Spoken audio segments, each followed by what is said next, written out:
Hello everyone, আসসালামু আলাইকুম ভাই ব্রা। অনলাইন ক্লাসে প্রত্যেকে স্বাগতম। বেসিক্যালি আজকে আমরা সুন্দরভাবে বায়োলজি ফার্স্ট পেপার চ্যাপ্টার 2 কোষ বিভাজন এই পার্টটা আমরা basically varsity standard and medical standard আর তোমাদের মেইন পরীক্ষার জন্য কতটুকু ইম্পর্টেন্ট হতে পারে ততটুকু আমরা সুন্দরভাবে ভাইয়ের সঙ্গে সুন্দরভাবে আমরা পড়ে নেব। আর আহ, এর সঙ্গে সঙ্গে আমরা কনসেপ্টটা আমরা ক্লিয়ার করে নেব, ঠিক আছে না? তো ক্লাসটা সুন্দরভাবে মনোযোগ সহকারে দেখবা আর বইটা সুন্দরভাবে নোট ডাউন করে নিবা। বেসিক্যালি বইটা আমি সুন্দরভাবে নোট ডাউন করেই দিছি তোমাদের আগের ক্লাসে। তো যারা যারা এই ক্লাসটা করে নাও নাই তারা অবশ্যই ক্লাসটা করে নিবা এবং এই ক্লাসটা মনোযোগ সহকারে দেখবা। দেন এর উপর আমল করতে হবে আর এর উপর পড়াশোনা করতে হবে, ঠিক আছে না? তো আমরা শুরু করতে যাচ্ছি। আমরা কোষ বিভাজন শুরু করতে যাচ্ছি। তো কোষ বিভাজন এই পার্টটা আমাদের জন্য হিউজ পরিমাণ ইম্পর্টেন্ট। অল্প একটা অধ্যায়, কিন্তু ইনফরমেশন অনেক কিছু আছে। তো পড়তে হবে, ভাইয়ের সঙ্গে পড়তে হবে। ভাইয়ের সঙ্গে সুন্দরভাবে তোমার পড়ে নাও আর ক্লাসটা মনোযোগ সহকারে সুন্দরভাবে করে নাও, তাহলে আর কিছু লাগবে না, ঠিক আছে না? তো কোষ বিভাজন, ঠিক আছে না? কোষ বিভাজন ৩ প্রকার হতে পারে। এখান থেকে আমরা পড়াশোনা শুরু করব। বেসিক্যালি এই বইটা আহ, জয়কলি পাবলিকেশনের বই, ভার্সিটি স্ট্যান্ডার্ড একটা গাইড, ঠিক আছে?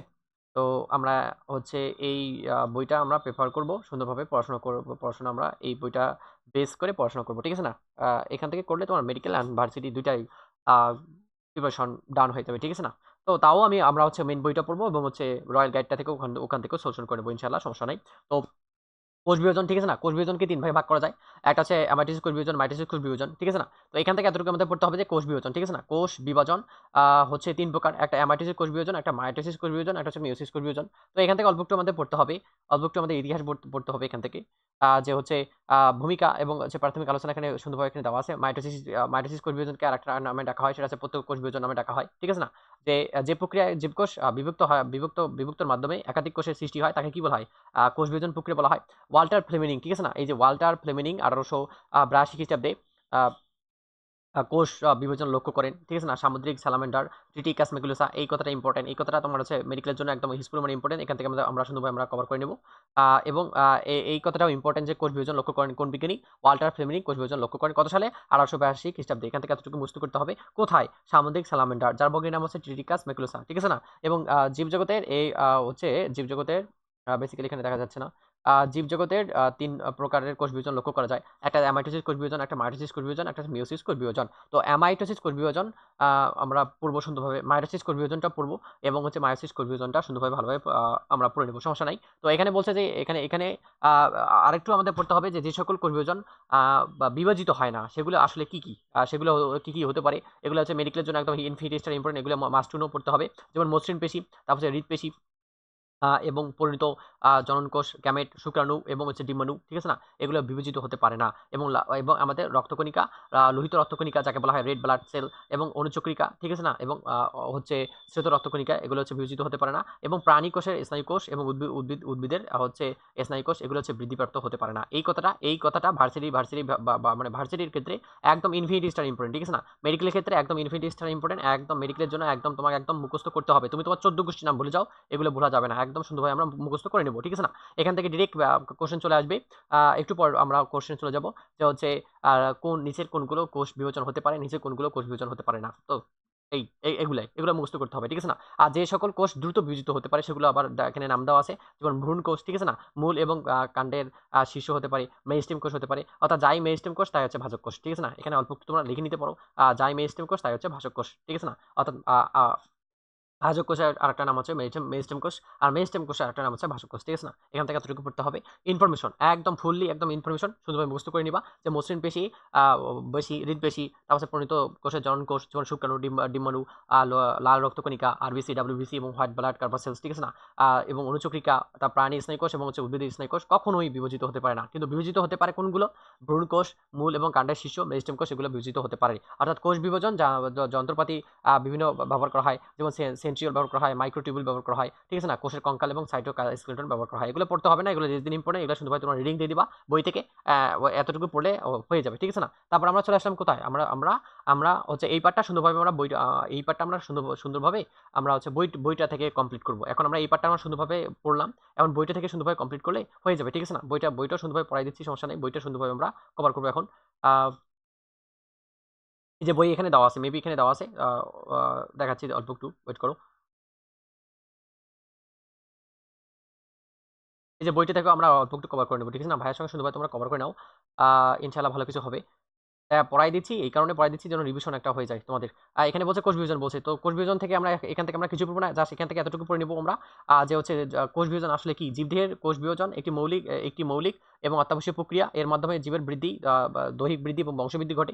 এই প্রক্রিয়ায় হচ্ছে জীবকোষ বিভক্তর মাধ্যমে একটি থেকে দুটি থেকে চারটি কোষের সৃষ্টি হয়, তাকে কোষ বিভাজন প্রক্রিয়া বলা হয় থাকে, ঠিক আছে না। অর্থাৎ কোষ বিভাজন আপত্য কোষের সৃষ্টি হয়, এবং আপত্য কোষ থেকে যে কোষ সৃষ্টি হতে পারে তাকে বলা হয় মাতৃকোষ সৃষ্টি হতে পারে। অর্থাৎ প্রথমে ডটার সেলস, তারপর হচ্ছে মাদার সেলস, ঠিক আছে না। ওয়াল্টার ফ্লেমিনিং আমরা একটু আগে পড়লাম, যে হচ্ছে 1882 খ্রিস্টাব্দে সামুদ্রিক তোমার হচ্ছে কি সালামান্ডার কোষে, অর্থাৎ ট্রিটিকাস ম্যাকুলোসা কোষে সর্বপ্রথম কোষ বিভাজন লক্ষ্য করেন, এবং কোষ থেকে যে কেবল যে কোষের সৃষ্টি হয় এটা কি বলেছেন, রুট অফ ভিসুয়া বলেছেন। এই কথাগুলো ইম্পর্টেন্ট, এই কথাগুলো অনেক অনেক ইম্পর্টেন্ট। হ্যাপ্লয়েড বনাম ডিপ্লয়েড, হ্যাপ্লয়েডটা কি, যে যেটা তোমার হচ্ছে কি এন সংখ্যক ক্রোমোজোম থাকে সেটাকে বলা হ্যাপ্লয়েড, আর যেটা 2n সংখ্যক ক্রোমোজোম থাকে তাকে ডিপ্লয়েড বলা হয়। এখান থেকে এতটুকু পড়ে নিবা। মাছের ক্রোমোজোম সংখ্যা, ফলের মাছির ক্রোমোজোম সংখ্যা হতে পারে 4টি, এখান থেকে এতটুকু পড়ে নেব, এবং এখান থেকে এতটুকু পড়ে নিবা যে হচ্ছে ডিপ্লয়েড মানে 2n সংখ্যক ক্রোমোজোম, যেমন মানুষ ডিপ্লয়েড জীবের প্রাণী, আর হচ্ছে হ্যাপ্লয়েড মানে তোমার হচ্ছে কি n সংখ্যক ক্রোমোজোম বিদ্যমান থাকতে পারে, এবং মানুষের দেহ হচ্ছে ডিপ্লয়েড, কিন্তু শুক্রাণু এবং ডিম্বাণু হচ্ছে হ্যাপ্লয়েড হতে পারে। এই দুটো কথা এখান থেকে ইম্পর্টেন্ট, ঠিক আছে না। এই দুটো কথা এখান থেকে ইম্পর্টেন্ট, এই দুটো কথা আমরা এখান থেকে আমরা সুন্দরভাবে আমরা কি করবো, পড়ে নিব, ঠিক আছে না। যে হচ্ছে 2n হতে পারে দেহের বা মানব দেহের দেহকোষ, এবং শুক্রাণু এবং ডিম্বাণু কি হতে পারে, হ্যাপ্লয়েড হতে পারে, ঠিক আছে না। এখান থেকে এতটুকু পড়লে হয়ে যাবে, আর আমরা এখান থেকে পড়বো না। তারপর চলে আসি যে কোষ বিভাজন হচ্ছে 3 প্রকার হতে পারে, অ্যামাইটোসিস, মাইটোসিস, মিওসিস, ঠিক আছে না। অ্যামাইটোসিস কোষ বিভাজনকে আরেকটা নামে ডাকা হয় প্রত্যক্ষ কোষ বিভাজন, মাইটোসিসকে আরেক নামে ডাকা হয় সমীকরণ কোষ বিভাজন, এবং মায়োসিসকে আরেক নামে ডাকা হয় তোমার কি হ্রাসমূলক কোষ বিভাজন নামে ডাকানো হতে পারে, ঠিক আছে না। এখান থেকে আমরা এতটুকু পড়ে নিলাম, এখান থেকে আরেকটু পড়ে নেবো আমরা, আরেকবার রিভিশন দিই, ঠিক আছে না। তোমাদের ভালোর জন্য বারবার পড়াই দিচ্ছি, সুন্দরভাবে ক্লাসটা করে নিবা, ঠিক আছে না। ভাইয়ের কষ্ট হোক সমস্যা নেই, কিন্তু ভালো কিছু দিন শেষে ভালো কিছু হলে মানে আলহামদুলিল্লাহ।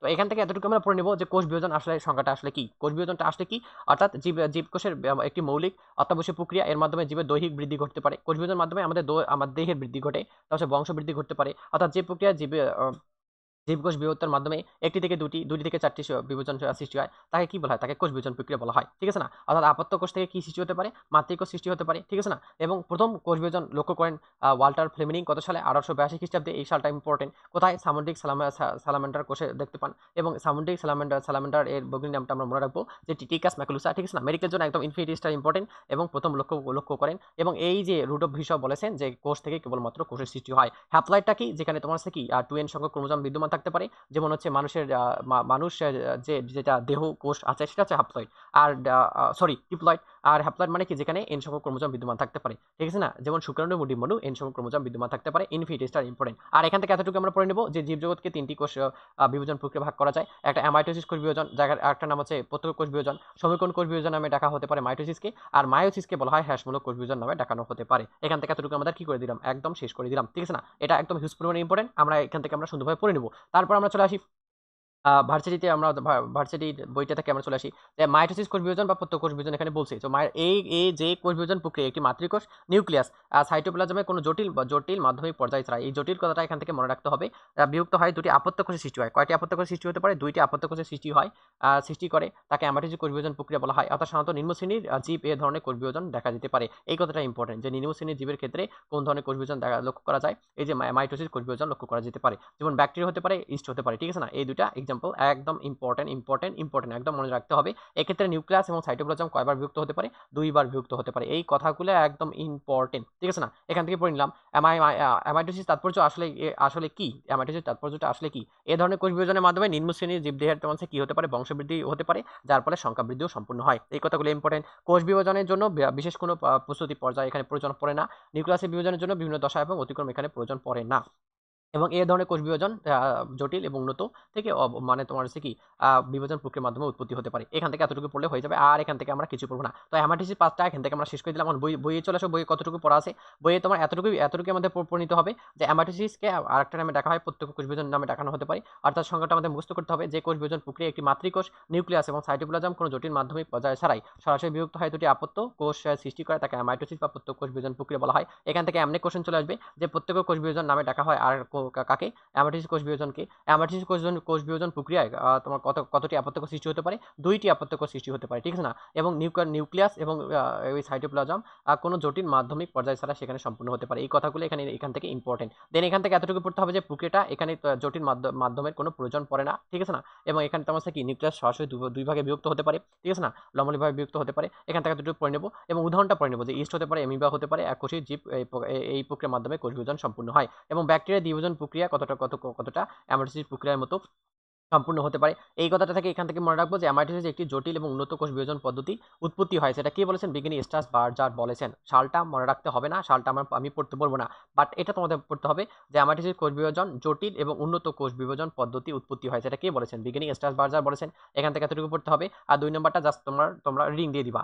এখান থেকে এভাবে কোশ্চেন চলে আসবে যে হেমাটোসিস কোষ বিভাজন কোষ মানে কোন প্রাণীর ক্ষেত্রে হতে পারে? ইস্টের হতে পারে, প্রোটো অ্যামিবা হতে পারে, ঠিক আছে না। ইস্ট এবং অ্যামিবার ক্ষেত্রে এসব সম্পূর্ণ হতে পারে, যেখানে দ্বিবিভাজন প্রক্রিয়ার মাধ্যমে এরা মাঝে মাঝে সম্পূর্ণ হয়। এখান থেকে জাস্ট এতটুকু পড়লে একদম কমপ্লিট হয়ে যাবে। দেন আমরা হচ্ছে মানে হচ্ছে নেক্সট পার্টে আমরা চলে আসবো, চলে যাব। নেক্সট পার্টে দেওয়া আছে মাইটোসিস কোষ বিভাজন দেওয়া আছে। তো মাইটোসিস কোষ বিভাজন এখান থেকে এতটুকু আমাদের পড়তে হবে যে মাইটোসিস বৈশিষ্ট্য বলছে, ঠিক আছে না। মাইটোসিস বৈশিষ্ট্য এখান থেকে আমরা এতটুকু পড়ে নেব যে এই প্রক্রিয়া একটি ক্রোমোজোম লম্বালম্বী তথা অনুদৈর্ঘ্য দুটি ক্রোমাটিডে বিভক্ত হতে পারে, ঠিক আছে না। তো এই যেহেতু এখানে ভার্সিটি বইটাতে যেহেতু অ্যামাটোসিস তাৎপর্য এখানে বলছে, মাইটোসিস তাৎপর্য তেমনভাবে এখানে দেওয়া নাই, ঠিক আছে না। তো মাইটোসিসে তেমনভাবে যেহেতু দেওয়া নাই, সেহেতু আমরা মাইটোসিসটা আমরা হচ্ছে ইয়া থেকে পড়বো, মেইন বইটা থেকে পড়বো, ঠিক আছে না। মেইন বইটা থেকে পড়লে একদম হয়ে যাবে। তো মাইটোসিস আমরা মেইন বইটা থেকে পড়ি যে হচ্ছে মাইটোসিস কে কোন নামে ডাকা হতে পারে? সমীকরণ কোষ বিভাজন নামে ডাকানো হতে পারে, ঠিক আছে না। এখান থেকে এতটুকু পড়ে নেব। এবং প্রকৃত কোষে জীবদেহের গঠনের কোষ বিভাজন হচ্ছে মাইটোসিস কোষ বিভাজন। তাহলে এখান থেকে এমনি কোশ্চেন চলে আসবে যে প্রকৃত কোষের ক্ষেত্রে কোন কোষ বিভাজন সম্পূর্ণ হতে পারে? মাইটোসিস কোষ বিভাজন সম্পূর্ণ হতে পারে। এখান থেকে এতটুকু পড়লে হয়ে যাবে। আর এখান থেকে আমরা কিছু পড়বো না, জাস্ট সংজ্ঞাটা থেকে আমরা পড়ে নেব যে নিউক্লিয়াসের বিভাজনকে কি বলা হয়? নিউক্লিয়াসের বিভাজনকে বলা হয় ক্যারিওকাইনেসিস। এটা মেডিকেল ভর্তি পরীক্ষায় অনেকবার চলে আসছিল। ইনফিনিটি স্টার ইম্পর্টেন্ট, ভার্সিটির ক্ষেত্রে অনেকবার কোশ্চেন চলে আসছিল। ইনফিনিটি স্টার ইম্পর্টেন্ট একদম পড়তেই হবে। আর সাইটোপ্লাজম বিভাজনকে কি বলা হয়? সাইটোকাইনেসিস নামে ডাকানো হতে পারে। এতটুকু মুখস্থ করলে হয়ে যাবে। সংজ্ঞাটা আমরা পড়ে আসি যে কোষ বিভাজন প্রক্রিয়ায় একটি প্রকৃত কোষের নিউক্লিয়াস এবং ক্রোমোজোম উভয় একবার বিভক্ত হয় তাকে মাইটোসিস কোষ বিভাজন বলে। অন্যভাবে বলা যেতে পারে যে কোষ বিভাজন প্রক্রিয়া একটি দেহকোষ নিউক্লিয়াসে বিভাজিত হয় এবং সমগুণ আকৃতি এবং সম আকৃতি সমগুণ সম্পন্ন দুটি আপত্য নিউক্লিয়াস সৃষ্টি করার মাধ্যমে দুটি আপত্য কোষে পরিণত হয়, সেই কোষ বিভাজনকে কি বলা হয়? মাইটোসিস কোষ বিভাজন প্রক্রিয়া বলা হয়। অর্থাৎ নিউক্লিয়াসে এরূপ বিভাজনকে প্রথম দেখতে পান কে? বিজ্ঞানী স্লাইকার। এর নাম দেন ক্যারিওকাইনেসিস এবং ওয়াল্টার ফ্লেমিং তোমার হচ্ছে কি এর পূর্ণ বিভাজনকে নামকরণ করেছেন মাইটোসিস নামে অভিহিত করেছেন। তাহলে এখান থেকে ওভারঅল এভাবে কোশ্চেন চলে আসবে যে হচ্ছে প্রকৃত কোষের জীবদেহে কোন প্রক্রিয়া সম্পূর্ণ হয়? মাইটোসিস প্রক্রিয়া সম্পূর্ণ হয়। এবং নিউক্লিয়াসের বিভাজনকে কি বলা হয়? ক্যারিওকাইনেসিস নামে ডাকানো হতে পারে, ঠিক আছে না। এবং সাইটোপ্লাজম বিভাজনকে বলা হয় সাইটোকাইনেসিস নামে ডাকানো হতে পারে। এবং এই যে মাইটোসিস কোষ বিভাজনকে আরেক নামে ডাকা হয় সমীকরণ কোষ বিভাজন হিসেবে ডাকানো হতে পারে, কারণ এখানে নিউক্লিয়াস এবং ক্রোমোজোম উভয় কয়বার বিভক্ত হতে পারে?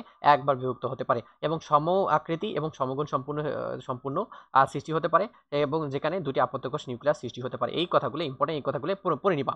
এবং ক্যারিওকাইনেসিস নামকরণ করেছেন কোন বিজ্ঞানী? বিজ্ঞানী স্লাইকার, ঠিক আছে না। সালটা ইম্পর্টেন্ট না, সালটা পড়তে হবে না। এবং ওয়াল্টার ফ্লেমিং এই পূর্ণ বিভাজনকে নাম করেছেন মাইটোসিস নামে অভিহিত করেছেন, ঠিক আছে না। এই কথাটা এখান থেকে ইম্পর্টেন্ট, এই কথাগুলো ইম্পর্টেন্ট, এখান থেকে পড়লে হয়ে যাবে। আর এখান থেকে হচ্ছে এতটুকু আমরা পড়ে নেব যে মাইটোসিসকে কি নামে ডাকা হতে পারে? ইকুয়েশনাল বা সমীকরণ কোষ বিভাজন নামে ডাকানো হতে পারে, কারণ সেখানে ক্রোমোজোম সংখ্যা এবং মাতৃকোষের ক্রোমোজোম সংখ্যা কি থাকে? ইকুয়েশনাল থাকে বা সমান থাকতে পারে। এখান থেকে এতটুকু পড়লে হয়ে যাবে।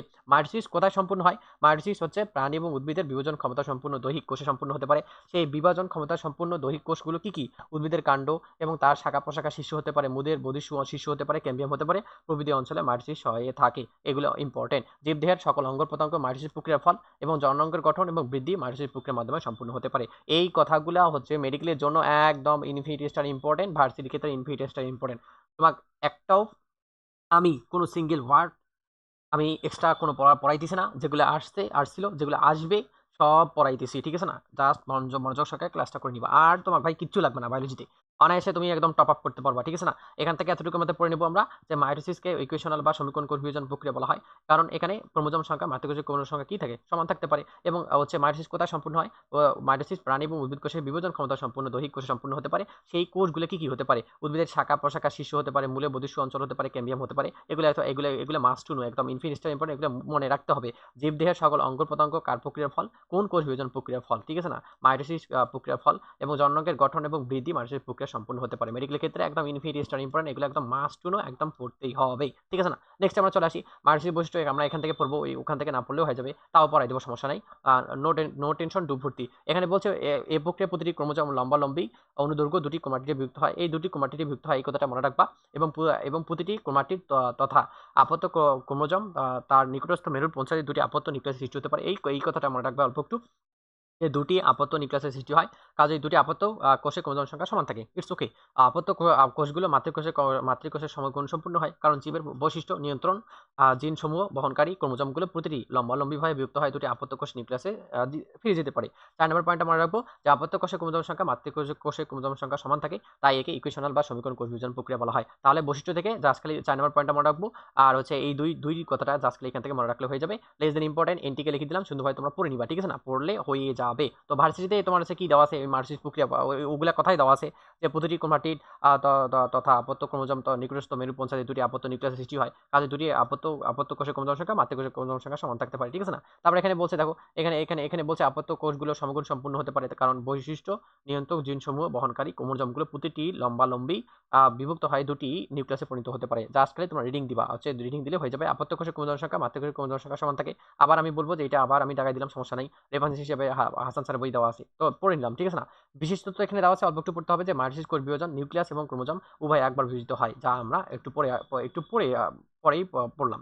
যে মাইটোসিস বিভাজন মূলত নিউক্লিয়াসের বিভাজন সম্পূর্ণ হতে পারে, তাই একে ক্যারিওকাইনেসিস প্রক্রিয়া বলা হয়। নিউক্লিয়াসের বিভাজন লক্ষ্য করেন বিজ্ঞানী স্লাইকার, একটু আগেই পড়লাম, যার নাম দেন ক্যারিওকাইনেসিস, ঠিক আছে না? তাহলে এখান থেকে কোশ্চেন চলে আসতে পারে যে হচ্ছে ক্যারিওকাইনেসিস নামকরণ করেন কে? স্লাইকার। এবং ওয়াল্টার ফ্লেমিং এর পূর্ণ নামকরণ মাইটোসিস নামে নামকরণ করেছেন। মাতৃকোষ আবদ্ধ কোষের ক্রোমোজোম সংখ্যা হুবহু একই থাকে, তাই একে সমীকরণ কোষ বিভাজন বা হচ্ছে ইকুয়েশনাল কোষ বিভাজন প্রক্রিয়া বলা হয়। জাস্ট হচ্ছে মেইন বইটা যদি তুমি সুন্দরভাবে পড়ো, এই বইটা তোমার পড়ার লাগবে না।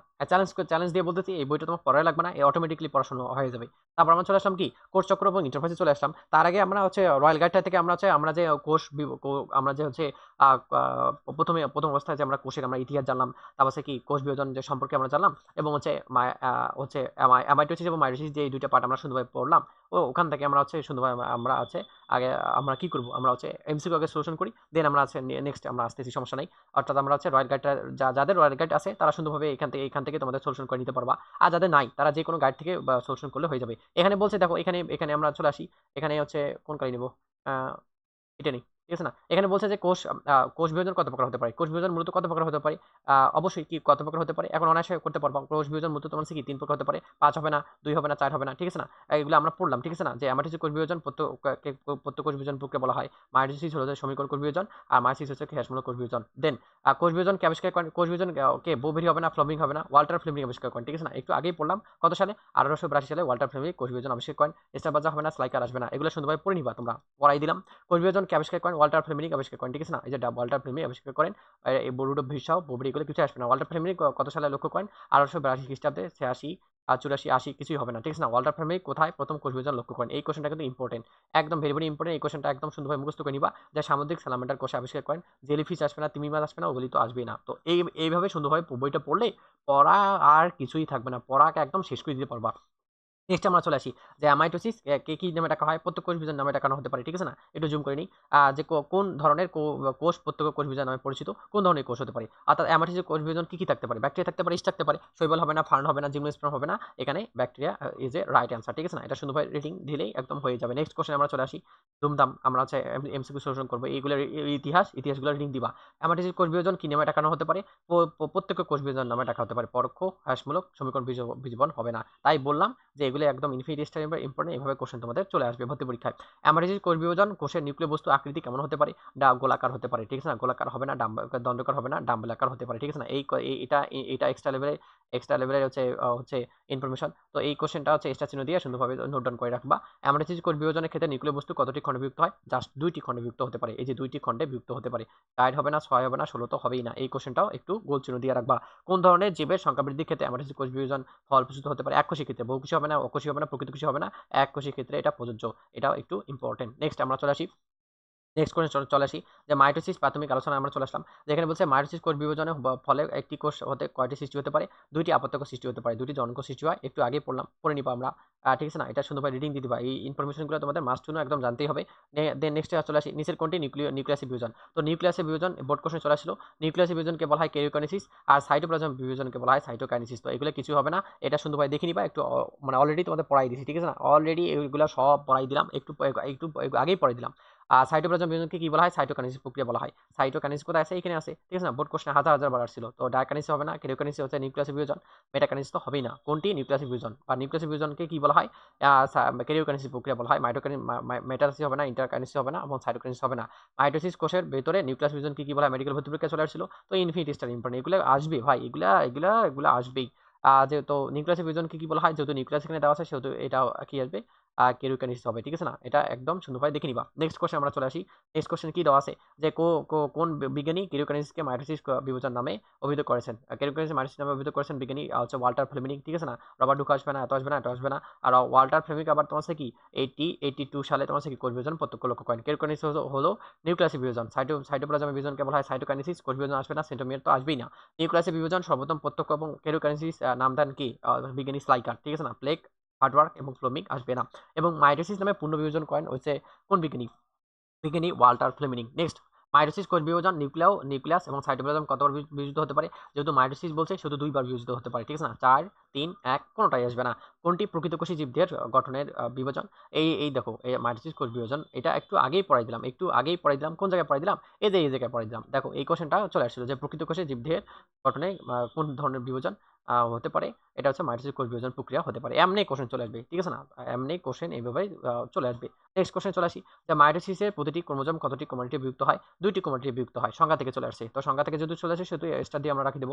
কোন প্রক্রিয়ায় ক্রোমোজোমের সংখ্যাগত, আকৃতিগত, গুণগত এবং মান অনুরূপ হতে পারে? অনুরূপ যেহেতু বলছে, যেহেতু সমান, সেহেতু হচ্ছে কি মাইটোসিস আসবে, ঠিক আছে না? হ্যাশমূলক আসবে না, অ্যামাইটোসিস আসবে না, ক্যারিওকাইনেসিস তো আসবেই না, ঠিক আছে না? জীবদেহের সকল অঙ্গ প্রত্যঙ্গ কোন প্রক্রিয়া ফল? এই যে মাইটোসিস প্রক্রিয়া ফল। একটু আগেই পড়াই দিলাম। এই কোশ্চেনটা মেডিকেল ক্ষেত্রে কিন্তু একদম হিউজ পরিমাণে ইম্পর্টেন্ট, একদম সুন্দরভাবে তোমরা দেখে নিবা, ঠিক আছে না?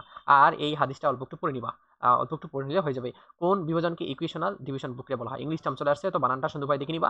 মাঝে চলে আসে ওয়াও লেভেলে কতগুলো কোশ্চেন, মেডিকেলের জন্য ইনফিনিটি স্টার ইম্পর্টেন্ট। যেহেতু বলছে ইকুয়েশনাল বাংলা হচ্ছে সমীকরণ কোষ বিভাজন, ঠিক আছে না? সমীকরণ কোষ বিভাজন প্রক্রিয়া কাকে বলা হয়? মাইটোসিস প্রক্রিয়াকে বলা হয়। অ্যামাইটোসিস আসবে না, মায়োসিস আসবে না, হচ্ছে মিওসিস তো আসার কথাই না। নেক্সট কোশ্চেন আমরা চলে আসি। নেক্সট কোশ্চেন আর কিছু দেওয়া নাই। তো আমরা হচ্ছে অ্যামাইটোসিস আর হচ্ছে এই মাইটোসিস, এই ২ টা আমরা শেষ করলাম। বই থেকেও শেষ করছি। সুন্দরভাবে আমরা হচ্ছে সলিউশন করলাম, ঠিক আছে না? এখন আমরা চলে আসবো কোথায়? ভার্সিটি বইতে চলে আসবো। ওখান থেকে আমরা কোর্স চক্রটা সুন্দরভাবে আমরা পড়ে নিব, ঠিক আছে না? এখানে কি দেওয়া আছে? এখানে কোর্স চক্র দেওয়া আছে। তো এই কোর্স চক্র এবং ইন্টারফেস দেওয়া আছে। এখান থেকে পড়তে হবে যে কোর্স চক্র এবং ইন্টারফেস নিয়ন্ত্রণ হতে পারে। যে কোর্স চক্রটা আসলে কি? অর্থাৎ যে চক্রের মাধ্যমে কোষের সৃষ্টি এবং বৃদ্ধি এবং পরবর্তী বিভাজন, এই 3টি প্রক্রিয়া সম্পূর্ণ হয়। অর্থাৎ কোষের সৃষ্টি, কোষের বৃদ্ধি এবং কোষের তোমার হচ্ছে বিভাজন, এই 3টি প্রক্রিয়া সৃষ্টি হতে পারে, তাকে কোর্স চক্র বলা হয়, ঠিক আছে না? এবং সেল সাইকেল বলা হয়, এবং হার্ট এবং প্লেগ কোষ চক্র প্রস্তাব করেন। এই কথাটা এখান থেকে ইম্পর্টেন্ট, ঠিক আছে না? কোষ চক্রের ধাপ ধাপ হচ্ছে হতে পারে। তো সময়কাল হতে পারে এমফেজে, কোষকে 2 ভাগে ভাগ করা যায়। একটা এমফেজ, একটা ইন্টারফেস হতে পারে। তো মোট সময় ব্যয় হয় 5 থেকে 10 ভাগ এমফেজে, আর হচ্ছে 90 থেকে 95 ভাগ ব্যয় হয় ইন্টারফেসের সময় ব্যয় হতে পারে। এগুলো ইম্পর্টেন্ট।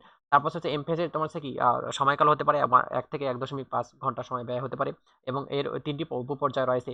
একটা হচ্ছে গ্যাপ 1 দশা, এস দশা, আর গ্যাপ 2 দশা। তো এগুলো সম্পর্কে আমরা জানবো, সমস্যা নেই। এই গ্যাপ 1, গ্যাপ 2, গ্যাপ 3 সম্পর্কে এখানে অল্প একটু দেওয়া আছে। তো এখান থেকে আমরা সুন্দরভাবে পড়ে নিব। দেন আমরা বই থেকে পড়ে নিব, সমস্যা নাই। তো এখান থেকে অল্প একটু পড়ে নিব আমরা, যে হচ্ছে এই যে গ্যাপ 1 এই বক্সটা কিন্তু তোমার একদম ইনফিনিটি স্টার ইম্পর্টেন্ট, একদম মুখস্থ করতে হবে।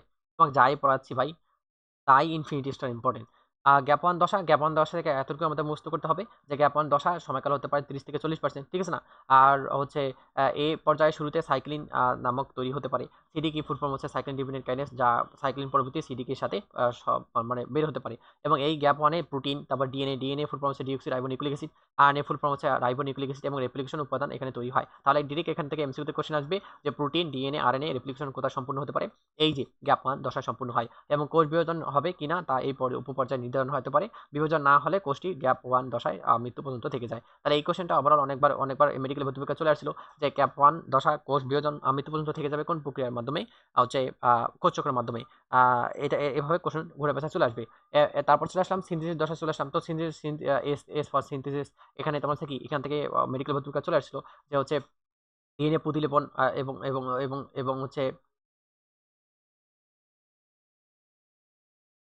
ক্রোমাটিড গঠন সম্পূর্ণ হয় এবং এর জন্য সংশ্লেষণ দশা সম্পূর্ণ হতে পারে কোথায়? সিন্ধু দশায় সম্পূর্ণ হতে পারে। সময়কাল হতে পারে, ব্যয়িত সময়কাল হতে পারে 30 থেকে 40-50%। আর গ্যাপ টু দশায় সময়কাল হতে পারে 10 থেকে 20%। এখানে এমপিএফ উপস্থিতিতে কোষ চক্র সম্পূর্ণ হতে পারে। এখান থেকে এতটুকু পড়ে নেব আমরা। এবং মাইক্রোটিবিউলসের গঠনকারী পদার্থ সংশ্লেষণ করতে পারে, পরবর্তী মাইক্রোযন্ত্র সৃষ্টি করতে পারে এবং সেন্ট্রোজমের বিভাজন, কোষ বিভাজন এটিপি তৈরি করতে সক্ষম হতে পারে। এখান থেকে এতটুকু পড়ে নেব। এবং গ্যাপ টুতে মাইটোসিস কোষ প্রবেশের পর এমপিএফ ম্যাচুরেশন প্রমোটিং ফ্যাক্টর, এখান থেকে আমরা জাস্ট খালি ফুল ফর্মটা দেখে নিব, বানানটা সুন্দরভাবে দেখে নিলে একদম হয়ে যাবে, ঠিক আছে না? এখান থেকে এতটুকু পড়লে হয়ে যাবে। তো আমরা ইন্টারফেজে আমরা তিনটা পর্যায়ে আমরা পড়লাম।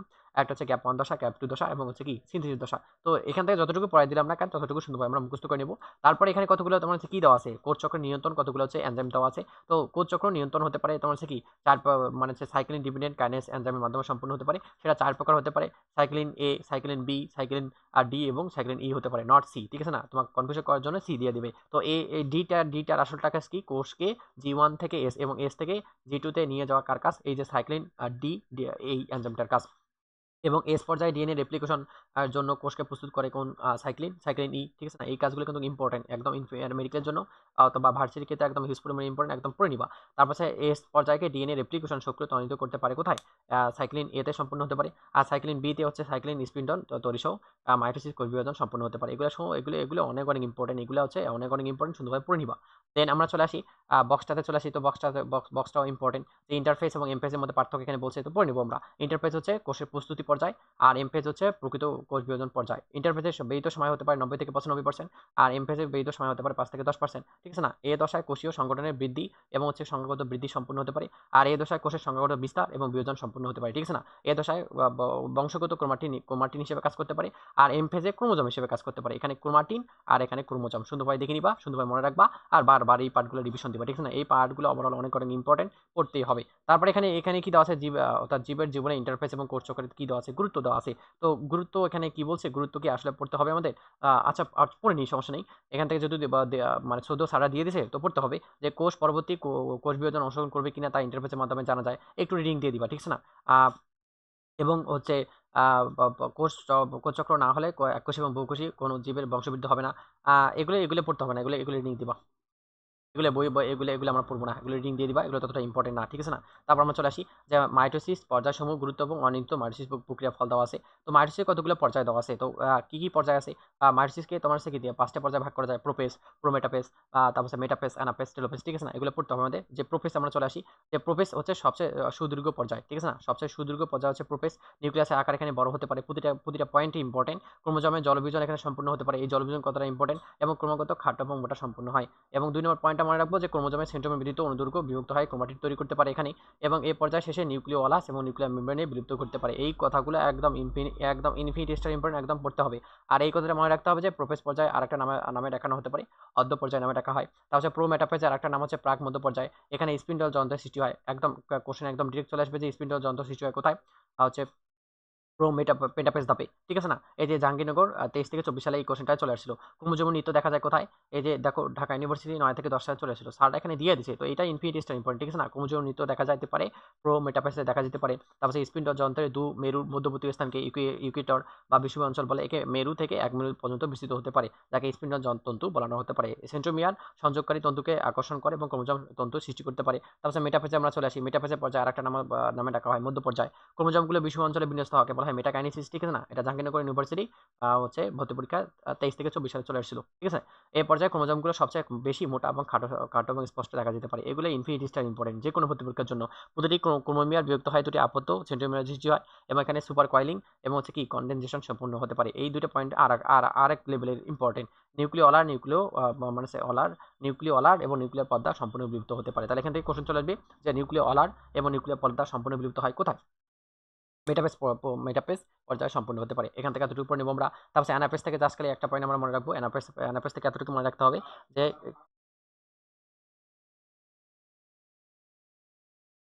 জাস্ট আমরা এখান থেকে এতটুকু মনে রাখবো যে হচ্ছে অ্যানাফেজের আরেকটা নাম গতি পর্যায় নামে ডাকা হতে পারে এবং এই অ্যানাফেজে তোমার ক্রোমোজোমগুলো বিভিন্ন আকৃতি দেখা দিতে পারে। যেমন ভি, এল, জে, আই, ঠিক আছে না?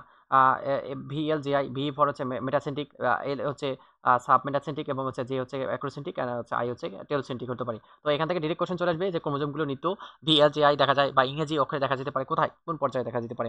মাইটোসিস কোষ বিভাজনে কোন পর্যায়ে দেখা যেতে পারে? অ্যানাফেজ পর্যায়ে দেখা যেতে পারে। এখান থেকে এতটুকু পড়ে হয়ে যাবে। টেলোফেজ পর্যায়কে আরেকটা নামে ডাকা হয় অন্তঃপর্যায় নামে ডাকা হয়। এই নিকনেমগুলো সুন্দরভাবে মনে রাখবা যে ক্রোমোজোমগুলো ক্রমশ সরু এবং লম্বা হতে থাকে এবং অদৃশ্য হতে থাকে কোথায়? এই যে টেলোফেজ পর্যায় সম্পূর্ণ হতে পারে এবং ক্রোমোজোমগুলো জলযোজন শুরু হতে পারে। আমরা একটু আগে পড়লাম যে জলবিয়োজন একটা দেওয়া আছে, এখানে জলবিয়োজন একটা দেওয়া আছে। এই পার্টটা সুন্দরভাবে মনে রাখবা। আর এখানে দেওয়া আছে জলযোজন, এই পার্টটা একটু মনে রাখবা। জলবিয়োজন সম্পূর্ণ হয় প্রোফেজ পর্যায়ে আর জলবিয়োজন প্রক্রিয়া সম্পূর্ণ হতে পারে টেলোফেজ পর্যায়ে সম্পূর্ণ হয় এবং নিউক্লিয়ার মেমব্রেন এবং নিউক্লিয়ার পূর্ণ আবির্ভাব ঘটে কোথায়? এই যে টেলোফেজ পর্যায় সম্পূর্ণ হতে পারে। জাহাঙ্গীরনগর ভর্তি পরীক্ষা চলে আসছিল 21 থেকে 22 সালে চলে আসছিল, তো ইম্পর্টেন্ট। এবং দুই মেরুতে দুটি আবদ্ধ নিউক্লিয়াসের সৃষ্টি হতে পারে, এই কথাটাও ইম্পর্টেন্ট, এখান থেকে আমাদের পড়তে হবে, ঠিক আছে না? এই কথাগুলো হচ্ছে ইম্পর্টেন্ট, এখান থেকে তোমরা পড়ে নিবা। নেক্সট আমরা চলে আসি হচ্ছে মাইটোসিস ভূমিকা এবং গুরুত্ব এবং তাৎপর্যপূর্ণ দেওয়া আছে। তো এই পার্টটা আমরা সুন্দরভাবে কি করব? এই পার্টটা আমরা সুন্দরভাবে এই যে এই পার্টটা, আচ্ছা এখান থেকে পড়ায় দিচ্ছি, বই থেকেও পড়ায় দেবো, সমস্যা নাই। মাইটোসিস ভূমিকা এখানে দেওয়া আছে যে জাস্ট হেডলাইনগুলো মনে রাখবা যে দেহের গঠন এবং বৃদ্ধির ক্ষেত্রে এটা গুরুত্বপূর্ণ ভূমিকা পালন করতে পারে। তারপর বংশবৃদ্ধিতে গুরুত্বপূর্ণ ভূমিকা পালন করে। জননাঙ্গের সৃষ্টি এবং জনকোষের সংখ্যা বৃদ্ধি, ক্রোমোজোমের সংখ্যা রক্ষা এবং ক্ষতস্থান পূরণের ক্ষেত্রে গুরুত্বপূর্ণ ভূমিকা পালন করতে পারে। অর্থাৎ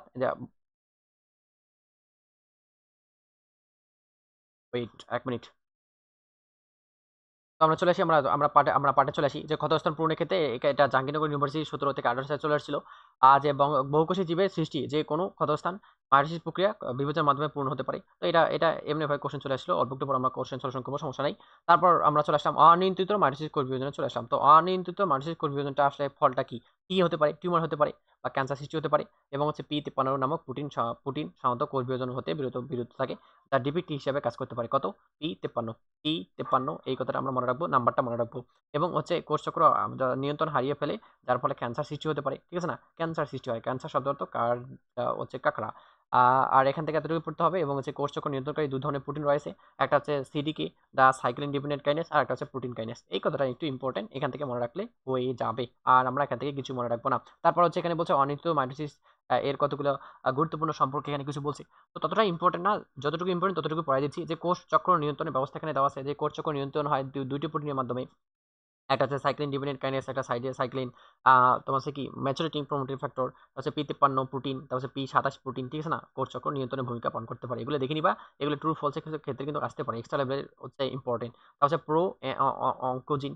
অঙ্কোজিনটা আসলে কি? যেটা তোমার যে জিন দেহের পজিটিভ ধরনের কোষ চক্র নিয়ন্ত্রণ সৃষ্টি করে তাকে বলা হয় প্রো অঙ্কোজেনিক অনকোজেনিক বলা হয়। সিডিকে জিন একটি প্রো অঙ্কোজিন নামে পরিচিত হতে পারে। জাস্ট এতটুকু মনে রাখবা, এতটুকু মনে রাখলে সিম্পল ওয়ার্ড মনে রাখলে একদম হয়ে যাবে।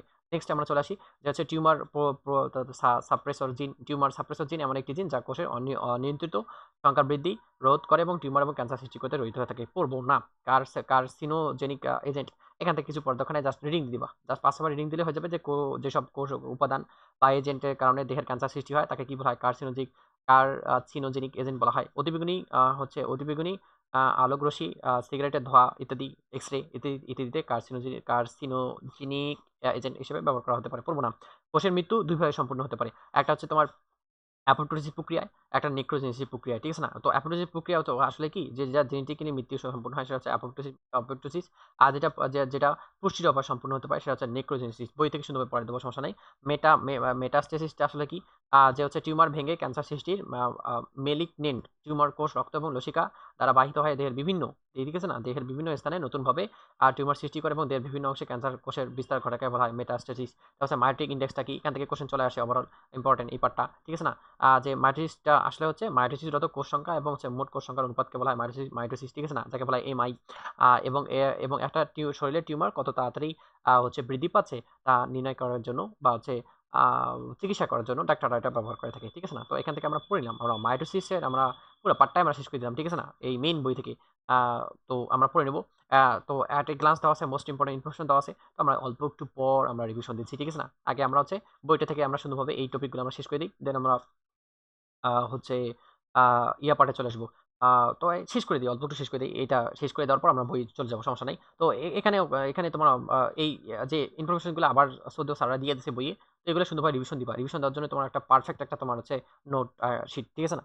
আবার আমরা পড়ে নিব যে ওয়াল্টার ফ্লেমিনিক 1882 খ্রিস্টাব্দে হচ্ছে তোমার ১ম কোষ বিভাজন লক্ষ্য করেন এবং হচ্ছে তোমার হচ্ছে কি যে সকল কোষ বিভাজন দ্রুত বিভাজিত হয় সেগুলো হচ্ছে মূল এবং কাণ্ড শীর্ষ মেরিস্টেম কোষ হতে পারে। যাই মেরিস্টেম কোষ তাই হচ্ছে ভাজক কোষ এবং মানবদেহে প্রতি সেকেন্ডে হচ্ছে ২৫০ লক্ষ মানে কোষ বিভাজিত হতে পারে। কোষের মৃত্যু ঘটনাকে বলা হয় অ্যাপোপ্টোসিস, ঠিক আছে না? যাকে বলা হয় প্রোগ্রামেবল সেল ডেথ প্রক্রিয়া বলানো হতে পারে। তারপরে চলে আসলাম মাইটোসিস কোষ বিভাজন প্রক্রিয়া চলে আসলাম। নো, অ্যামাইটোসিস কোষ বিভাজন প্রক্রিয়া চলে আসলাম। একে কি নামে ডাকা হয়? প্রত্যক্ষ কোষ বিভাজন নামে ডাকা হয় এবং হচ্ছে তোমার হচ্ছে কি মাইটোসিস নামকরণ করেছেন বিজ্ঞানী রেমার্ক। সালটা মুখস্থ করার দরকার নেই। নামটা জাস্ট মনে রাখবা এমসিকিউর জন্য। Extra information. ঠিক আছে না? নিম্ন শ্রেণীর জীবদেহের কোন প্রক্রিয়ার মাধ্যমে সম্পূর্ণ হয় কোষ বিভাজন? মাইটোসিস প্রক্রিয়ার মাধ্যমে সম্পূর্ণ হতে পারে।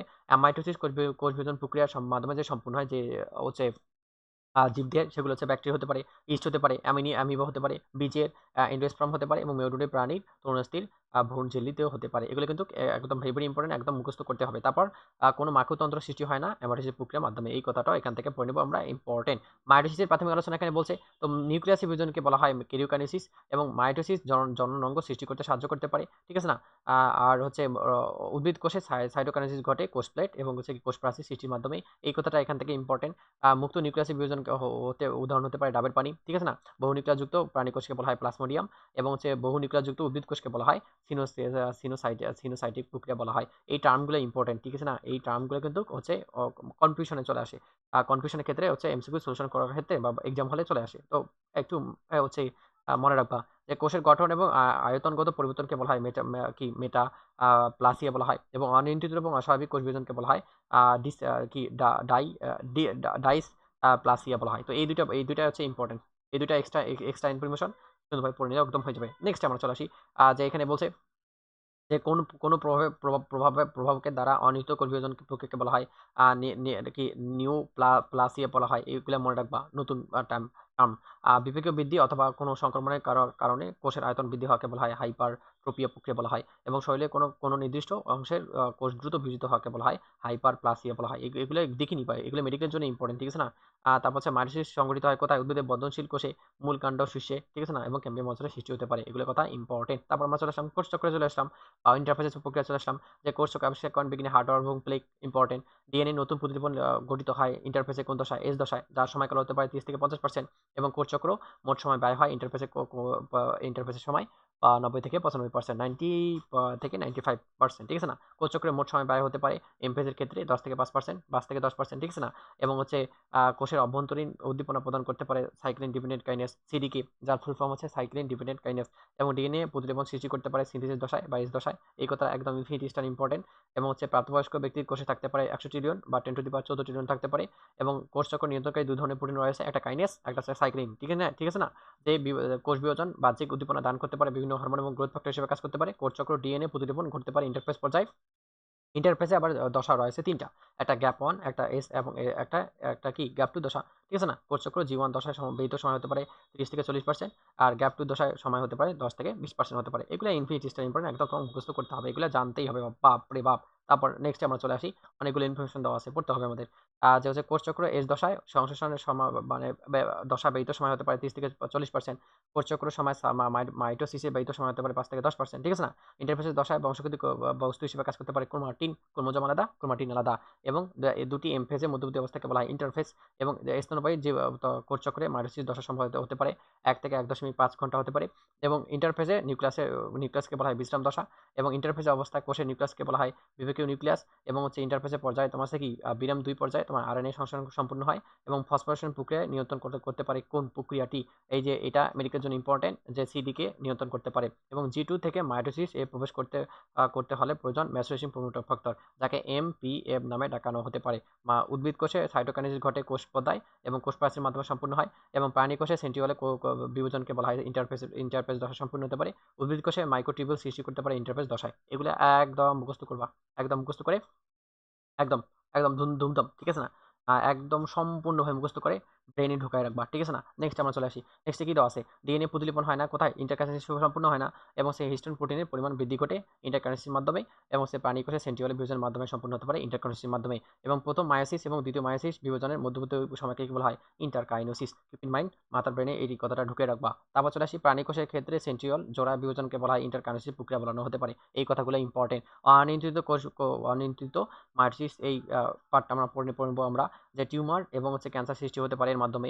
টিউমার সৃষ্টি হওয়াকে বলা হয় অঙ্কোজেনেসিস। আর হচ্ছে কোষ চক্র বা বিনষ্টকারী জিনকে বলা হয় অঙ্কোজেন প্রক্রিয়া বলা হয়। বানানটা দেখে নিবা, মাস্ট টু নো, এটা মুখস্থ করতে হবে, ঠিক আছে না? ক্যান্সার রোগ সৃষ্টি সহায়তা করতে পারে পেপিলিমা ভাইরাস, ঠিক আছে না? যখন বায়োলজি ফার্স্ট পেপার চ্যাপ্টার 4 পড়াবো তখন এগুলো পড়াই দেবো, সমস্যা নেই, ডোন্ট ওয়ারি। এমআই মানে উচ্চ মান নির্দেশ করে থাকে দ্রুত বর্ধনশীল টিউমার, সেটা তাড়াতাড়ি বৃদ্ধি পাবে কি বৃদ্ধি পাবে না এটা নির্ণয় করে থাকে। এবং ক্যান্সার হতে রাসায়নিক পদার্থ সৃষ্টি হতে পারে E6 এবং E7, এটা এক ধরনের তোমার হরমোন, ঠিক আছে না? কোষচক্র বিভাজনের হাত থেকে বিরত রাখে তোমার হচ্ছে P53 নামক প্রোটিন। এই কথাটা এখান থেকে ইম্পর্টেন্ট। রাজশাহী ইউনিভার্সিটিতে 21 থেকে 22 সালে চলে আসছিল, যে দেহের বিভিন্ন অংশে টিউমার সেলকে বলা হয় মেটাস্টেসিস প্রক্রিয়া বলানো হতে পারে। এই কথাটা এখান থেকে ইম্পর্টেন্ট, এখান থেকে পড়ে নেব। তারপর নেক্সট আমরা চলে আসি, যে হচ্ছে কোষ বিভাজনের নিয়ন্ত্রণ দুটি হচ্ছে প্রোটিন অণু রয়েছে, সেটা হচ্ছে সাইক্লিন ডিফিনেট কাইনেজ, একটা সিডিকে, একটা P53। এই 3টা পয়েন্ট ইম্পর্টেন্ট, মুখস্থ করব। যে বিষুবীয় অঞ্চলে ক্রোমোজোম অবস্থানকে বলা হয় মেটাকাইনেসিস। এবং মহিলাদের স্তন ক্যান্সার সৃষ্টি হতে পারে P27 এর মাধ্যমে। এই কথাটা এখান থেকে ইম্পর্টেন্ট। মহিলাদের যে স্তন রয়েছে সেখানে ক্যান্সার সৃষ্টি হয়, সেই স্তন ক্যান্সার সৃষ্টি হতে পারে P27 তোমার হচ্ছে প্রোটিনের মাধ্যমে। এখান থেকে এই কথাটা ইম্পর্টেন্ট, মেডিকেলের জন্য ইম্পর্টেন্ট। আবার চলে আসি, যেসব রাসায়নিক পদার্থ ক্যান্সার সৃষ্টি করতে উৎসাহিত করে তাদেরকে বলা হয় মিউটাজেন। আর নিয়ন্ত্রিত হচ্ছে অবস্থায় প্রতিদিন রক্তের কয়েক গুণ বেশি স্থিত রক্তক্রিয়া জমা হওয়াকে বলা হয় ব্লাড ক্যান্সার প্রক্রিয়া বলা হয়। তো ব্লাড ক্যান্সার একটা নাম হয় লিউকেমিয়া প্রক্রিয়া বলা হয়। এই যে ব্লাড ক্যান্সার হচ্ছে এই কারণে হয় থাকে। কোষচক্র নিয়ন্ত্রণে ভূমিকা রাখে অনেকগুলো পদার্থ, এগুলো মুখস্থ করতে হবে। সিডিকে, cyclin definite kinase, সিডিকে, maturation promoter factor, তারপর হচ্ছে P53, P27 ইত্যাদি হতে পারে। কার্সিনোজেন এজেন্ট হলো অতিবেগুনি রশ্মি হতে পারে। অতিবেগুনি রশ্মি মানে হচ্ছে আল্ট্রাভায়োলেট রশ্মি ইউভি, ঠিক আছে না? সিগারেটের ধোঁয়া এবং বিদ্যমান টার এবং এক্স রে হতে পারে, ঠিক আছে না? এখান থেকে এতটুকু পড়ে নিতে হবে। এবং মায়োসিসের পর্যায়গুলো এবং গুরুত্ব এতটুকু আমরা পড়ে নেব, ঠিক আছে না? যে হচ্ছে মায়োসিস নামে অভিহিত কোন বিজ্ঞানী ওয়াল্টার ফ্লেমিনি কত সালে? 1882 খ্রিস্টাব্দে। এবং মায়োসিস গতি পর্যায় নামে ডাকা হয় কোন পর্যায়কে? অ্যানাফেজ পর্যায় নামে ডাকা হয়। মায়োসিসের সবচেয়ে দীর্ঘস্থায়ী পর্যায় কোনটা? এই যে প্রোফেজ পর্যায় ডাকানো হতে পারে। এগুলো ইনফিনিটি স্টার ইম্পর্টেন্ট, দেখো কতবার চলে আসছিল। মেটাকাইনেসিস ঘটে মেটাফেজ পর্যায়ে, মতে মেটাকাইনেসিস। এবং কোষ বিভাজনে অ্যাস্টারোসিস সৃষ্টি হয় কোথায়? সেন্ট্রিওলে সৃষ্টি হতে পারে। এবং এখানে ট্রাকশন ফাইবার সৃষ্টি হয় কোথায়? ট্রাকশন তন্তুতে। এবং মায়োসিস কোষের শতকরা পরিমাণ সমতা রাখে কি? ডিএনএ, ডিঅক্সি রাইবোনিউক্লিক অ্যাসিড এবং আরএনএ, রাইবোনিউক্লিক অ্যাসিড। কোষের নিউক্লিক অ্যাসিড অবহিত থাকে মাইটোসিস কোষ বিভাজনের মাধ্যমে। এবং মাইটোসিস সংঘটিত হয় কোথায়? ক্যাম্বিয়াম অঞ্চলে সৃষ্টি হতে পারে। মাইটোসিস কোষ বিভাজন একবার সংঘটিত হয় নিউক্লিয়াস এবং সাইটোপ্লাজম, যাকে বলা হয় মাইটোসিস কোষ বিভাজন প্রক্রিয়া বলা হয়। মাকুতন্ত্র সৃষ্টি এবং ক্রোমোজোমের চলন নিয়ন্ত্রণ করতে পারে ক্যারিওকাইনেসিস। মাইটোসিস সংঘটিত হয় কোথায়? দেহকোষে সংঘটিত হতে পারে, কিন্তু ব্যতিক্রম ধর্মী হচ্ছে প্রাণী স্নায়ু কোষে সম্পূর্ণ হয়, ঠিক আছে না? জনন মাতৃকোষ ছাড়া জননাঙ্গ অন্যান্য কোষে সম্পূর্ণ হতে পারে। দুটি উপায়ে কোষের মৃত্যু সম্পূর্ণ হতে পারে, একটা নেক্রোজেনেসিস আর একটা অ্যাপোপ্টোসিস। পূর্ণবয়স্ক মানুষের দেহকোষ থাকতে পারে 10 টু দি পাওয়ার 14টি কোষ থাকতে পারে। মায়োসিস কোষে পুনরুৎপত্তি ঘটে লোহিত রক্তকণিকায় এবং ত্বকে রক্তকণিকায়, কর্নিয়ার বাইরে সম্পূর্ণ হতে পারে। এগুলো ইনফিনিটি স্টার ইম্পর্টেন্ট। যতগুলো টাইপ পড়াই দিলাম সব ইম্পর্টেন্ট। তো পোলাপাইন আমরা সুন্দরভাবে আমরা শেষ করে দিলাম, ঠিক আছে না? আমরা হচ্ছে এই পার্টটা আমরা সুন্দরভাবে শেষ করে দিলাম বই থেকে। আমরা হচ্ছে ভার্সিটি এই বইটা থেকে আমরা সুন্দরভাবে কভার করে দিলাম। কোন কভার করলাম? কোষ বিভাজন আমার পার্টটা আমরা শেষ করে দিলাম। ডান। অ্যামাইটোসিস পার্টটা শেষ করে দিলাম। মায়োসিস পার্টটা আমরা সুন্দরভাবে শেষ করে দিলাম। এখন আমরা হচ্ছে এমসিকিউ সলিউশন ক্লাস চলে আসবো ডেইলি। দেন হচ্ছে যদি প্রয়োজন হয় আবার রিভিশন দেওয়ার, কিন্তু ভাই তোমাদের ভাইয়া রিভিশন দিয়ে দেবে, সমস্যা নেই। আমরা হচ্ছে ভার্সিটি আমরা হচ্ছে এই কোশ্চেনটা আমরা এখন হচ্ছে এমসিকিউ সলিউশন করা শুরু করবো, ঠিক আছে না? তো চলে আসো, লেটস গেট স্টার্টেড। তো আমার ফেসটা দেখতে হবে না, ক্লাসে মনোযোগ দাও। এখানে বলছে কি বলছে, ক্রোমোজোমের নিত্য কোষ বিভাজন কোন দশায় দেখা দিতে পারে, একদম ডিরেক্ট কোশ্চেন চলে আসছে। ঢাকা ইউনিভার্সিটিতে, ঠিক আছে না? তো ক্রোমোজোম নিত্য নিত্য দেখা যেতে পারে কোথায়? এই যে প্রোফেজ পর্যায় সম্পূর্ণ হতে পারে। এই তথ্যগুলো জাস্ট করে পড়ে নিবা, ঠিক আছে না? যে হচ্ছে প্রোমেটাফেজ দশায় প্রতিটি ক্রোমোজোম একটি আকর্ষণ তন্তু সৃষ্টি করতে পারে, যা ক্রোমোজোম নিত্য প্রদর্শন করতে পারে। ঢাকা ইউনিভার্সিটি বা ভার্সিটি একদম ইম্পর্টেন্ট এই কোশ্চেনটা চলে আসছিল, বললাম না যেগুলো চলে আসবে। তারপর এখানে বলছে জগন্নাথে চলে আসো, যে কে কোষ চক্র আবিষ্কার করেছেন, দেখছো?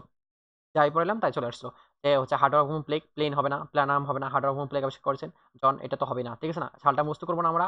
যে কোষের চক্র দুইটা ভাগে ভাগ করা যায়, একটা এমফেস একটা ইন্টারফেস। তো এমফেসের সময়কাল হতে পারে 5 থেকে 10 ভাগ, এবং ইন্টারফেসের সময় হতে পারে 90 থেকে 95 ভাগ। এটা এমনিতে মনে রাখতে হবে। অ্যামাইটোসিস কোথায় সংঘটিত হয়, দেখো কোশ্চেন চলে আসছিল যে অ্যামাইটোসিস সম্পূর্ণ হতে পারে হচ্ছে আদিকোষের ক্ষেত্রে। প্রকৃত কোষ আসবে না, জনন কোষ আসবে না, তাহলে কি মাতৃকোষ তো আসবে না। তো আদিকোষ ইজ রাইট অ্যান্সার। তাহলে মাইটোসিসে আবদ্ধ নিউক্লিয়াস করে সম্পূর্ণ হয়।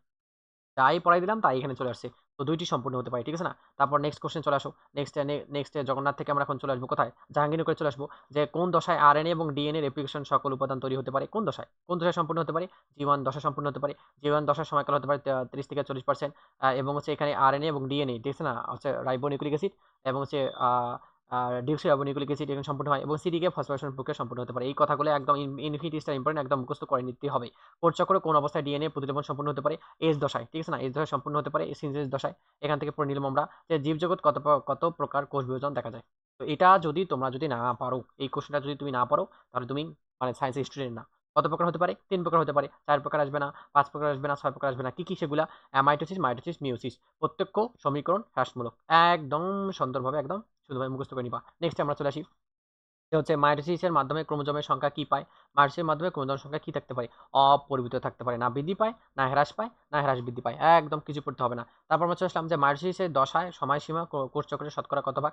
আ স সময়সীমা কত হতে পারে? এই যে ৫ থেকে 10% সময় হতে পারে, যা এমপেস নামে পরিচিত হতে পারে। এবং সেখানে মাইটোটিক দশা হতে পারে ১ থেকে ১.৫ ঘন্টা। এবং কোষ বিভাজনে কেরিওকাইনেসিস কত ধাপে সম্পূর্ণ হয়? কেরিওকাইনেসিস কত ধাপে সম্পূর্ণ হতে পারে? কেরিওকাইনেসিস ৫ ধাপে সম্পূর্ণ হতে পারে, ঠিক আছে না?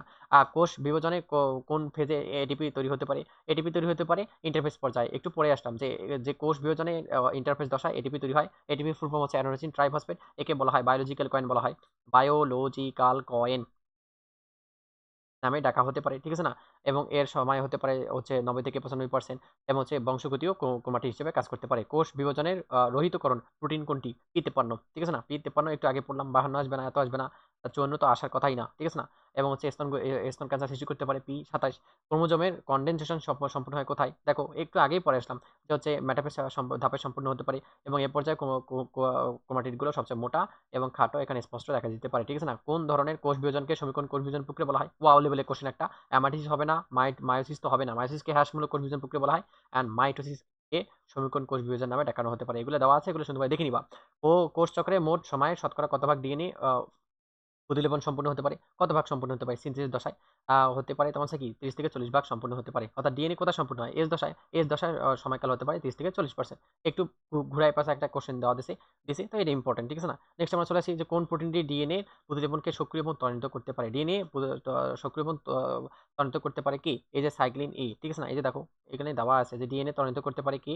ভিটামিন এ ত্বরান্বিত করতে পারে। এগুলো সুন্দরভাবে আমি পড়াই দিছি, সুন্দরভাবে তোমরা রিডিং দিয়ে দিবা। তারপর আমরা চলে আসি নেক্সট কোশ্চেনে চলে আসি। তো আমরা নেক্সটে চলে আসি, এগুলো দেখে নিবা, ঠিক আছে না? এগুলো দেখে নিবা।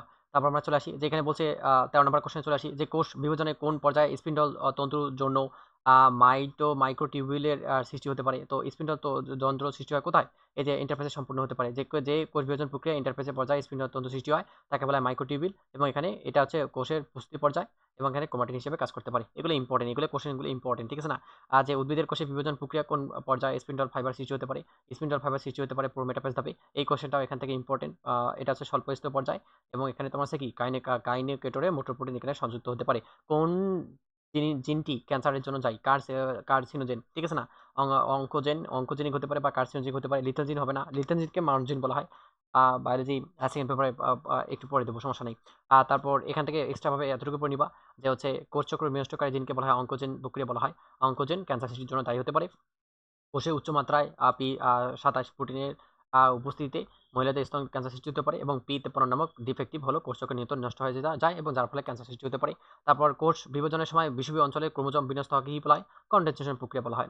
সরি, মেটাকাইনেসিস প্রক্রিয়া সম্পূর্ণ হয়। সাইটোকিনসিস হবে না, কেরোকিনসিস হবে না, সবগুলোই তো হবার কথাই না।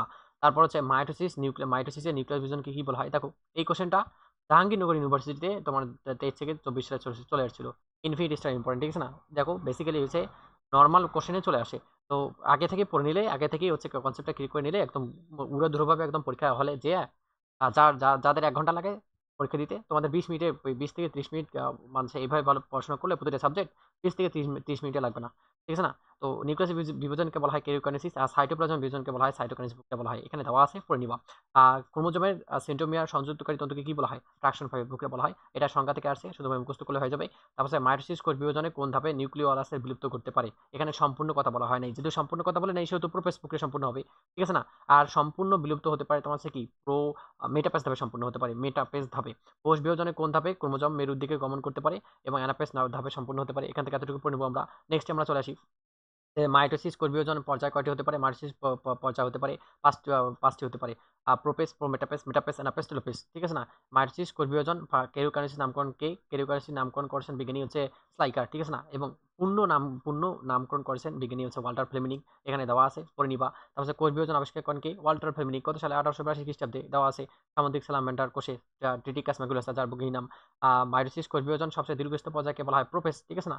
এবং কোষ বিভাজনের নতুন শিশু কোষকে বলা হয় মাদার সেল, ডটার সেল বলা হয় এবং ডটার সেল থেকে মাদার সেল সৃষ্টি হতে পারে। এই কোশ্চেনটা দেখো, যাই পড়াইলাম তাই এখানে চলে আসছে। সাইটোপ্লাজম বিভাজনকে বলা হয় সাইটোকাইনেসিস আর নিউক্লিয়াস বিভাজনকে বলা হয় কেরিওকাইনেসিস নামে ডাকানো হতে পারে। দেওয়া আছে, রিপিট হচ্ছে কোশ্চেন, পড়ে নিবা। তারপর চলে আসি যে গ্রিক শব্দ অ্যানাফেজ শব্দ অর্থ কি? অ্যানাফেজ শব্দ হচ্ছে গতি পর্যায়, পড়ে নিব আমরা। তারপর চলে আসছি মাইটোসিস কোন পর্যায়ে ক্রোমোজোম লম্বালম্বি দুভাবে বিভক্ত হতে পারে? এই প্রোফেজ পর্যায়ে লম্বালম্বি বিভক্ত হতে পারে। কোশ্চেনটা ইম্পর্টেন্ট, স্টার চিহ্ন দিলাম, শুধু ভাই তোমরাও দিয়ে রাখবা। একই ক্রোমোজোমে দুটি ক্রোমাটিডকে কি বলা হয়? একই যেহেতু বলছে সেহেতু সিস্টার ক্রোমাটিড, আর যদি ভিন্ন যদি বলতো তাহলে নন সিস্টার হইতো। ঠিক আছে না? একই থাকলে, একই ক্রোমোজোমে দুটি ক্রোমাটিডকে বলা হয় সিস্টার ক্রোমাটিড। আর একই জোড়া দুটি ভিন্ন যদি থাকে, ভিন্ন কথা থাকলে নন সিস্টার ক্রোমাটিড আসবে। সর্বপ্রথম কে সমীকরণ বিভাজন নামকরণ করেন? বিজ্ঞানী ফ্লেমিনিং। ঠিক আছে? কত সালে? 1882 খ্রিস্টাব্দে। মাইটোসিস বিভাজনের কোন পর্যায়ে সেন্ট্রোমিয়ার বিভাজন সম্পূর্ণ হয়? মেটাফেজ প্রক্রিয়ার মাধ্যমে। এই কোশ্চেনটা ইম্পর্টেন্ট, ঠিক আছে না? এখান থেকে পড়ে নিবা।